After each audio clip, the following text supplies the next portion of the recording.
Hi everyone, my name is Prateek and welcome to Higher Bites. हम लोग आज start कर रहे हैं for financial planning. We have miss Jyotsna Patrikar with us and उनको ऑलमोस्ट 18 ईयर प्लस का एक्सपीरियंस है in financial advice. So we are going to cover 5 points, that is finance, like how finance is important, and saving and investment. Then we have like how to build a career or career goals के लिए भी how financial advice is very important. Habit and planning, and at end will take some advice from her. So let's start. Welcome, madam. Thank you Prateek. So we'll start with हम लोग start करते हैं आपके basic introduction से. सबसे पहले मैं पूछना चाहूँगा कि आपका फाइनेंशियल इसमें आपका रुचि कैसे बढ़ी ma'am, and why you choose financial advisory. Actual में 2007 से मैंने स्टॉक ब्रोकिंग इंडस्ट्री ज्वाइन की थी।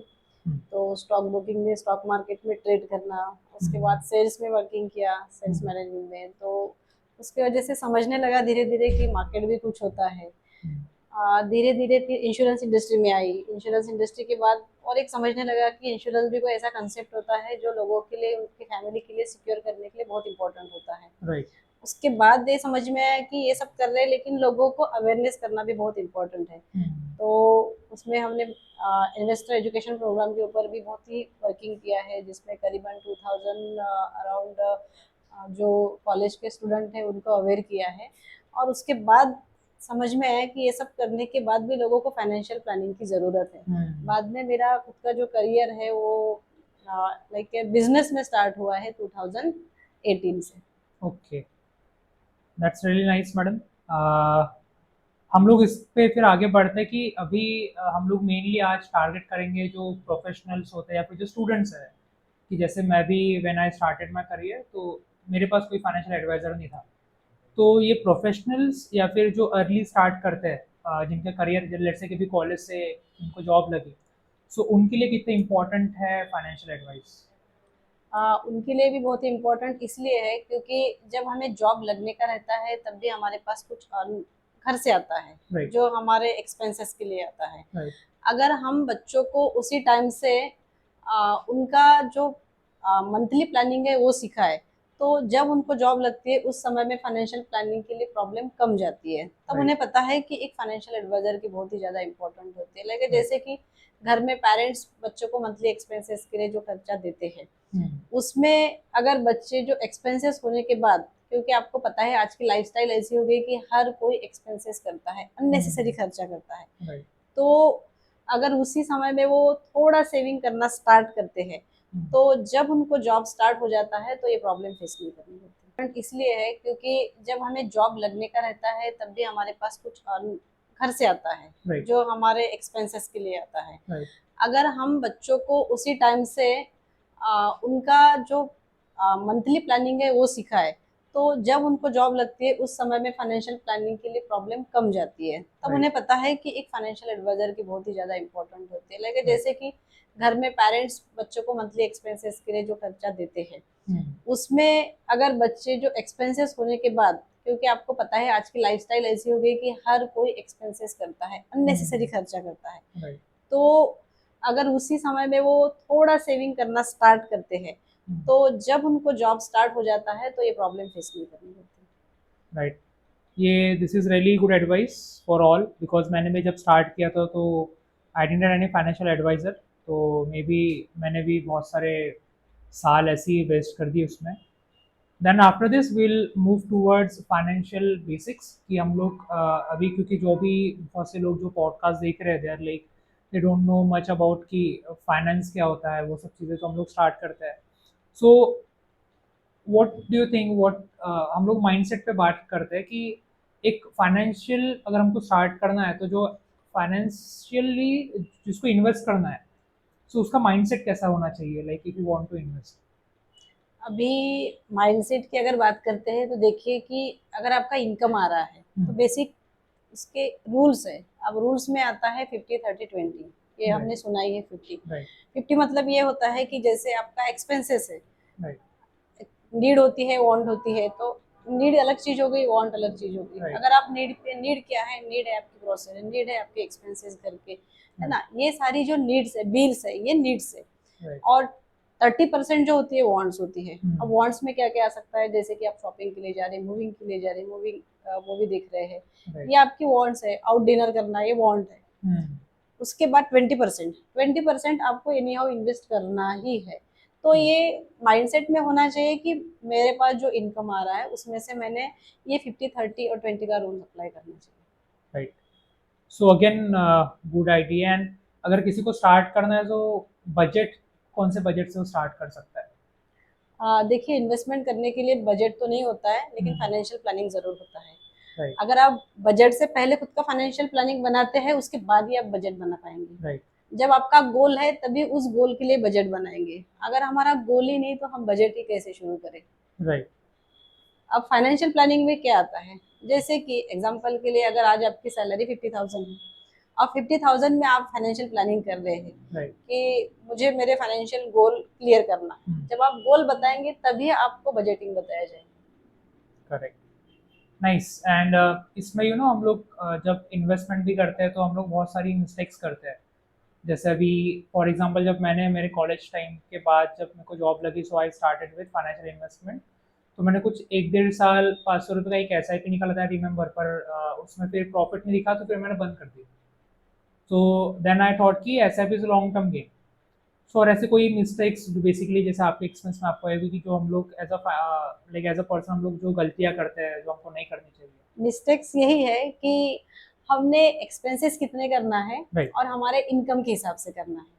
कुछ अननेसेसरी एक्सपेंसेस होते हैं, इन्हें तो राइट। बिल्कुल अवॉइड करना है, जैसे क्रेडिट कार्ड, हम्म। जिसका यूज अगर आपको है तो ही कीजिए। राइट। अदरवाइज आप अगर जा रहे हैं कि मुझे मूवी में जाना है, वहां पर मुझे 5,000 रुपीज लग रही है फ्रेंड्स के साथ में, और राइट। वहां पर अगर आप क्रेडिट कार्ड यूज करते हैं तो ये गलत है। राइट। तो ये अननेसेसरी एक्सपेंसेस है, मतलब ये मिस्टेक्स है आपकी। ये तो पहली मिस्टेक हुई कि ये मिस्टेक पे तो बिल्कुल काम करना नहीं चाहिए।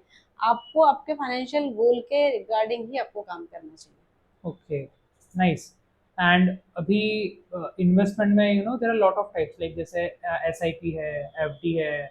अभी आजकल लोग गोल्ड में इन्वेस्ट कर रहे हैं, डिजिटल गोल्ड, या फिर म्यूचुअल फंड्स है जैसे आप चाहते हो। तो उसमें से सबसे अच्छे तरीके क्या है, या फिर अगर हमें अगर इन्वेस्ट करना है तो सबसे बेस्ट अगर मुझे सिलेक्ट करना है एज अ फ्रेश स्टार्ट, तो हम किससे स्टार्ट कर सकते देखिए, अगर आप फ्रेश की बात करते हैं तो फ्रेशर पर्सन कभी भी जब उसको सैलरी आती है तो सबसे पहले क्या करता है कि वो मिस्टेक्स में ये भी करता है। जैसे मिस्टेक्स में आपने जो क्वेश्चन पूछा था उसमें ये आता है कि सबसे पहले तो हम एक्सपेंसेस निकाल लेते हैं हैं? हमारी इनकम में से, जो कि ऐसा नहीं है। हमारी इनकम में से हमें सबसे पहले हमारा इन्वेस्टमेंट निकालना है, उसके बाद ही हमें एक्सपेंसेस करना है। राइट। अब जो आपने क्वेश्चन किया है कि मुझे स्टार्टिंग कैसे करना हम्म। चाहिए, अगर आप सैलराइड पर्सन है तो आपको सबसे पहले एक एडवाइजर से मिलना है, उसको फाइनेंशियल प्लानिंग करके मांगना है। आपके फाइनेंशियल प्लानिंग में आपकी नीड क्या है, राइट। मीन्स आपको किस पे काम करना है, आपके रिटायरमेंट पे काम करना है, आपको कितने साल में आपका घर लेना है, राइट। उसके बाद आपको कार लेना है, फॉरेन टूर करना है, पार्ट ऑफ फाइनेंशियल प्लानिंग। तो अगर आप फर्स्ट जॉब में है तो सबसे पहले इन्वेस्टमेंट करने से पहले भी आपने फाइनेंशियल प्लानिंग करना चाहिए, उसके रिगार्डिंग ही इन्वेस्टमेंट करना चाहिए। राइट। जैसे आपने टूल्स पूछे, टूल्स कब आते हैं, फाइनेंशियल प्लानिंग के बाद। राइट। अगर मुझे 5 साल के बाद, मान लीजिए मेरे पास अभी कोई आया, उन्होंने बोला कि मुझे मैडम 5 साल के बाद घर बनाना है, राइट। लेकिन आज ही मेरी जॉब लगी। मतलब ज्यादातर लोग क्या करते हैं, गलतियां मिस्टेक्स क्या होती है, अगर किसी की 50,000 रुपीज सैलरी है और उनको आज ही सबसे पहला गोल अचीव करना है घर का, क्योंकि सबसे पहला सपना हर किसी का घर होता है। अब ये घर लेने के लिए क्या करते हैं कि हाउसिंग लोन करते हैं। Housing loan is good, bad नहीं हो सकता क्योंकि इंटरेस्ट रेट कम राइट। होते हैं। बट आप आज अगर आप घर ले रहे हैं तो उस घर के लिए आप इंटरेस्ट दे रहे हैं। राइट। बट मैं ये कहती हूँ कि अगर आपकी 50,000 सैलरी है तो आज से ही आप SIP स्टार्ट कीजिए 30,000 की, 5 साल आप उसे पे कीजिए। 5 साल के बाद आपका एक करीबन अराउंड टू 25 लाख तक कॉर्पस चला जाता है। और इस कॉर्पस से आप क्या करेंगे, आपका डाउन पेमेंट करेंगे। आपका बजटिंग 60 लाख के घर का है, उसमें से आप अगर 25 लाख अराउंड 30 लाख का अगर डाउन पेमेंट कर रहे हैं तो आपको 30 से 35 लाख का ही लोन करना है। मीन्स आप 30 से 35 लाख के लिए EMI पे करेंगे, और बचा जो अमाउंट है आप उसमें आपका एक्सपेंसेस है, ग्रोसरी है, वांट है, इसके लिए खर्चा करेंगे। राइट। और आने वाले 5 साल के बाद आपका जब ये गोल फुल हो जाएगा, डाउन पेमेंट करने के बाद EMI भी कम आ जाएगी। राइट। और जैसा भी इमरजेंसी फंड भी एक बहुत इंपॉर्टेंट टॉपिक है, सो वो कितना इम्पोर्टेंट है, और अगर हमें वो स्टार्ट करना है सो वो तो हम लोग कैसे करना चाहिए? वो बहुत ही इम्पोर्टेंट है। जैसे हमने फाइनेंशियल प्लानिंग की बात की, हम्म। तो फाइनेंशियल प्लानिंग के बेसिक 4 टूल आते हैं। सबसे पहले फाइनेंशियल प्लानिंग जब हम करते हैं तो आता है हमारा हेल्थ इंश्योरेंस। राइट। अगर आपका हेल्थ इंश्योरेंस ही नहीं है तो हम्म। आपका वेल्थ क्रिएशन वेस्ट है। राइट। सेकंड आता है लाइफ इंश्योरेंस। राइट। ये बहुत ही ज़्यादा इंपॉर्टेंट है क्योंकि आपकी फैमिली को आप सिक्योर कर रहे हैं। राइट। Third emergency fund. और चौथा आता है एक आपका इन्वेस्टमेंट। अब राइट। इमरजेंसी फंड कैसे काम करता है? अगर आज आप इनकम कर रहे हैं और मान लीजिए कि आपका जॉबलेस हो गया, हम्म। तो आपके कम से कम 6 मंथ्स का आपके पास ऐसा इन्वेस्टमेंट चाहिए कि जो आपके जॉबलेस में इमरजेंसी का काम करे। राइट। तो इमरजेंसी फंड का बहुत ही इंपॉर्टेंट है। आपको मिनिमम आपका 6 महीना या 1 साल तक खर्चा चले इतना इमरजेंसी फंड आपने क्रिएट करके रखना चाहिए। ओके। ठीक है। अभी सबसे इम्पोर्टेंट आता है कि ये गलती मैंने भी की थी मेरे इसमें, कि मैंने घर एकदम 30 साल की उम्र में ले लिया था जब मेरी सैलरी 30,000 थी। और जब हम लोगों ने बेचने गए so like I was in loss. So loan ले अगर लेना है हमें तो what is a right time, और कैसे डिसाइड करें कि this is a good time to take loan और नॉट? जैसे कि आज आपको जॉब लगा है, राइट। आज आपने फाइनेंशियल प्लानिंग बनाया, आज बताया कि मुझे आने वाले आफ्टर 5 ईयर्स या 7 ईयर्स में घर लेना है। राइट। आज ना लेते हुए 5 ईयर्स के बाद ही क्यों लेना है कि 5 ईयर्स में आप डाउन पेमेंट का कॉर्पस रेडी कर लेंगे। राइट। अब ये कॉर्पस आपके पास रेडी होने के बाद आप क्या करेंगे कि आपका लोन का अमाउंट कम लेंगे, मतलब आप लोन कम लेंगे। अगर लोन कम लेंगे तो आपका ईएमआई कम आएगा। अगर ईएमआई कम आएगा तो आप आपके इन्वेस्टमेंट और एक्सपेंसेस को अच्छे से मैनेज कर सकते हैं, जिससे कि आपको ये नौबत ना आए कि आपका जॉब चला जाए और साथ में आपकी ईएमआई की पेमेंट कहाँ से आए। तो राइट। ये सारी चीजें आप वहाँ कर सकते राइट। सो वही तो, जब मैं था तो मेरे लिए कोई फाइनेंशियल एडवाइजर था नहीं। Thank God I have now a very good financial advisor. उसके बाद any financial good habits that you think कि हमें अर्ली एज में ही स्टार्ट कर देना चाहिए? ऐसे कुछ हैबिट्स होगी अगर आप बता पाओ सबको तो? हैं। यस। जैसे कि मैं तो ये भी कहना चाहूंगी आज कि जो अर्न नहीं करते, हम्म। जैसे कि कॉलेज स्टूडेंट है, कॉलेज स्टूडेंट को मंथली घर से कुछ ना कुछ एक्सपेंसेस के लिए पैसे मिलते पेमेंट हैं। आता है घर से, मतलब पैसे उनके अकाउंट में आते हैं। तो स्टूडेंट क्या करते हैं कि उनके जैसे जो नीड्स है उस पर खर्चा करते हैं। राइट। कॉलेज फीस है, उसके बाद उनके रहने का एक्सपेंसेस है, लेकिन उसके बाद भी उनके पास कुछ तो बचता है। राइट। अगर आज ये हैबिट्स इन्होंने स्टार्ट की अर्ली एज में, है ना, ये अर्ली एज इसलिए बोला जा रहा है क्योंकि इनका जॉब लगने पर इनकी एक एज मैच्योरिटी की हो जाती है, लेकिन पूरी मैच्योरिटी फाइनेंस की आने की रहती है। तो आज ही अगर इनके एक्सपेंसेस में इन्होंने मंथली लाइक 500 रुपया 1000 रुपया बचाना स्टार्ट किया, तो इनका जो जॉब है, जॉब पर आने के बाद डेफिनेटली बहुत ही अच्छे से मैनेज कर पाएंगे। हाँ, ये बहुत अच्छी आइडिया, लाइक बेसिकली क्योंकि आजकल लाइक 2,000 3,000 तो नॉर्मल बेसिक सबको ही मिलता है, तो mainly you guys can start with 5,000 only.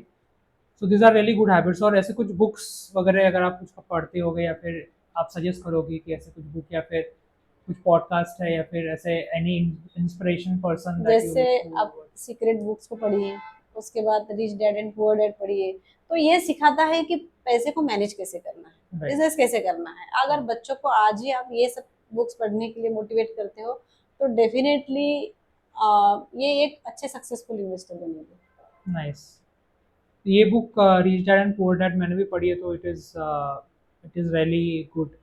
अभी हम लोग we are into final part of our podcast, जहाँ पे हम लोग कुछ golden advice and final words लेंगे, but before that will try to take live example. हम लोग ट्राई करते हैं मैडम से लेने का, कि अब लेट्स से मैडम लाइक अगर आप आपके जो भी आपकी एज है, अगर आप अभी अगर आपको पीछे जाने का मौका मिले, और अभी आप अगर 20 साल के हो फॉर एग्जांपल, सो अभी आपके एक्सपीरियंस से आपको क्या लगता है कि आप अगर 20 साल के अभी होते तो आप क्या करते?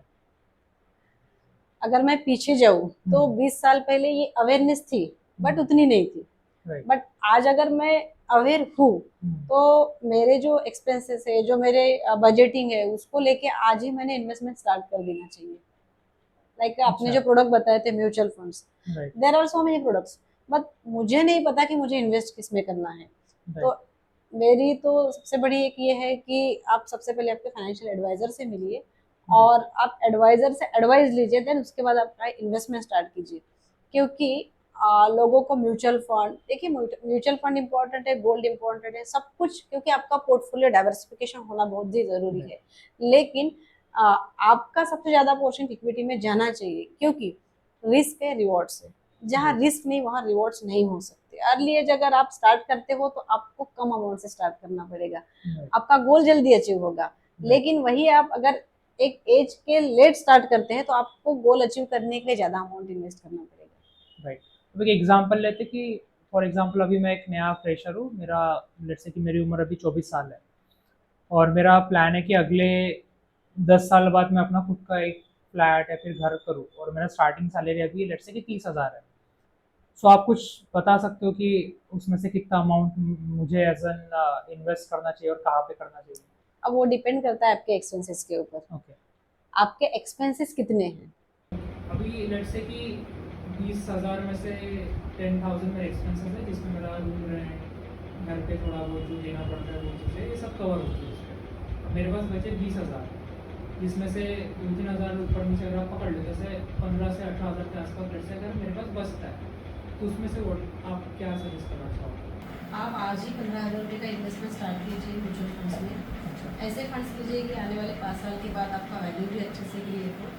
और आफ्टर, अगर आप 24 एज के हैं तो 24 एज मतलब घर के लिए आपको यहाँ से 6-7 साल आराम से है। तो 7 साल तक, 7 साल में बीच में आपकी सैलरी भी इंक्रीज होने वाली है। तो उस समय में आप 15,000 की SIP को 20-25 पे भी लेके जाएंगे जैसे जैसे सैलरी मिलेगी। तो एक आपका ऐसा कॉर्पस होगा कि वो आपके होम लोन के डाउन पेमेंट के लिए काम करेगा। बहुत मतलब बताना इतना ही चाहूंगी कि अर्ली एज आप अर्ली इन्वेस्टमेंट स्टार्ट कीजिए, तो आपका एक बड़ा कॉर्पस बहुत ही जल्द बनने जा रहा है और बनने वाला है। सो लोग बहुत बार मार्केट में डरते हैं इन्वेस्टमेंट करने के लिए, बट एक टैग लाइन है कि correction is temporary but growth is permanently. ये आपके लाइफ में भी अप्लाई होता है और आपके इन्वेस्टमेंट में भी अप्लाई होता है। Right. So that's really nice words before we end the podcast. So I believe आपको हाइट्स ऑफ बाइट्स में आज कुछ फाइनेंशियली आपको सीखने मिला होगा। So really thank you madam for joining us on podcast. I hope हम आपको फिर से बुलाएं in podcast with some other questions and mainly with some other financial advices. So ये podcast जो थी ये mainly जो कॉलेज पास आउट स्टूडेंट्स है या फिर जो अर्ली एज पे स्टार्ट करना चाहते हैं, मेनली हम लोगों ने उनके ऊपर फोकस करके ये पॉडकास्ट वी हैव ट्राइड।